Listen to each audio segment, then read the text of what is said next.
यदि आप एक दिन लिलीपुट आए तो आप क्या करेंगे? जब वह आदमी उठा तो उसने देखा कि उसके पेट पर छोटे छोटे लोगों का एक समूह खड़ा है और वह हिल नहीं पा रहा था। इस दृश्य ने दाजुआंग को इतना डरा दिया कि वह स्वर की तरह चिल्लाने लगा।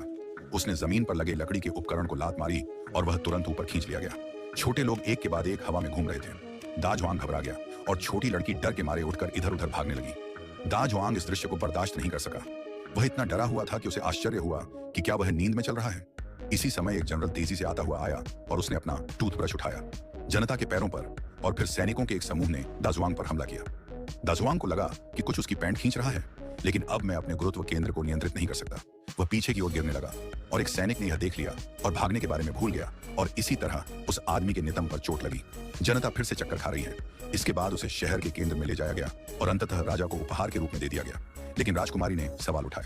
स्प्रिंट को भी लगा कि इसका कोई फायदा नहीं है, इसीलिए उसे फिर से गुफा में कैद कर दिया गया, जहां वह केवल लिलीपुटियन जनरल हो सकता था, जिसने उसे कहा कि वह मुफ्त में खा और पी नहीं सकता। और फिर उसे एक स्केलर बना दिया जो और भी